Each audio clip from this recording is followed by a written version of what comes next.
di saat Somad masih di pelabuhan, pihak imigrasi bertanya kepada kalau kita bilang tuh Majelis Ulama Singapura, apakah Somad bisa masuk ke Singapura. Ternyata Majelis Ulama di Singapura itu juga tidak merestui Somad masuk ke Singapura.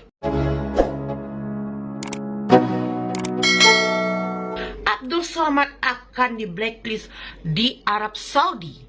Abdul Somad akan di blacklist di beberapa negara. Abdul Somad akan di blacklist di surga.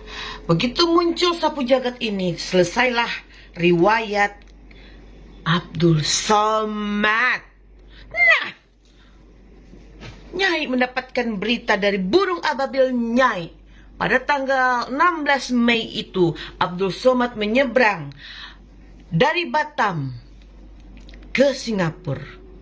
Jadi dia bukan lewat pelabuhan Harbourfront Centre-nya Singapura. Jadi Somad ini lewat dari pelabuhan Tanah Merah, pelabuhan baru, itu pelabuhan kecil ya di Singapura. Dan itu mungkin masih banyak tahap pembangunan atau renovasi yang mungkin bangunannya juga belum bagus-bagus amat gitu ya. Dan Nyai baru mendapatkan informasi yang aktual. Somad itu ke Singapura ingin merayakan ulang tahunnya tanggal 18 Mei di Singapura. Dan Somad telah membooking beberapa kamar hotel. Kabarnya begitu yang Nyai terima. Makanya begitu tanggal 16 Mei Somad berangkat menuju ke Singapura dan di blacklist. Marahlah Somad karena merasa dia telah mempersiapkan pesta ulang tahunnya tanggal 18 dan gagal. Paham ya kenapa Somad berkuar-kuar banget? Karena dia mau ulang tahun di Singapura gagal. Bagaimana pemerintah Singapura mau menerima seorang ustadz radikal yang suka menyebarkan ujaran kebencian, hoax, ya, suka mencela-cela agama lain, suka menghina agama lain? Dan di saat Somad masih di pelabuhan, pihak imigrasi bertanya kepada kalau kita bilang tuh Majelis Ulama Singapura, apakah Somad bisa masuk ke Singapura. Ternyata Majelis Ulama di Singapura itu juga tidak merestui Somad masuk ke Singapura. Tandanya apa? Muslim di Singapura tidak menyukai Somad. Karena apa? Ujaran kebenciannya, isi-isi ceramahnya yang tidak mencontohkan ajaran agama Islam yang baik dan benar. Jadi paham ya, bahwa Somad itu di blacklist seumur hidup di negara Singapura. Terlebih setelah ada ancaman-ancaman yang keluar dari mulut Somad sendiri dan pendukungnya. Dan Nyai juga mendapatkan berita bahwa kadrun-kadrun khilafah berusaha menghack, ya, menghacker, mencoba memasuki keamanan negara melalui hackernya. Dan itu ketahuan oleh Singapura, ya. Nah, itulah kenapa Somad begitu baper sekali, karena dia udah ngebayangin dia mau ulang tahun di Singapura.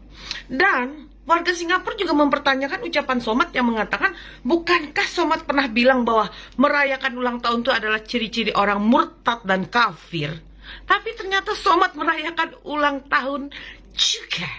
Dan mau merayakan di Singapura walaupun gagal karena di blacklist. Jadi paham ya teman-teman bahwa Somad ini ditolak masuk Singapura itu bukan atas permintaan pemerintah Indonesia. Tapi itu karena perbuatan Abdul Somad sendiri atas ujaran-ujaran kebenciannya, atas isi ceramah-ceramahnya yang selalu kontroversial dan membenci, menyebarkan ujaran kebencian kepada umat agama lain. Ya, itu jelas. Apa yang dilakukan oleh Somad itu adalah hasil perbuatannya sendiri. Inilah yang dinamakan senjata makan tuan, yang namanya istilahnya harimaumu. Mulutmu adalah harimaumu yang akan memakan dirimu sendiri. Dan ini terjadi sama Somad. Jadi apa yang diucapkan Somad, isi-isi ceramahnya Somad, itulah yang membuat dia sekarang sulit untuk memasuki ke beberapa negara yang ada di dunia. Jadi bukan atas permintaan pemerintahan Jokowi yang katanya anti ulama. Itu bohong sekali. Dan jujur aja, Nyai salut kepada pemerintah Singapura yang begitu tegas, ya, menegakkan aturan yang ada di negara mereka. Nyai sangat mendukung. Kenapa? Itu haknya Singapura. Haknya Singapura menerima atau menolak orang masuk ke negaranya. Jadi Somad, kau nggak usah ngancam-ngancam Somad. Kau tuh cuma sampah negara, Somad. Ya, kau cuma ustadz radikal, ustadz munafik. Kau ustadz munafik. Ya, sekali lagi bilang Somad adalah manusia munafik. Oke, Assalamualaikum warahmatullahi wabarakatuh.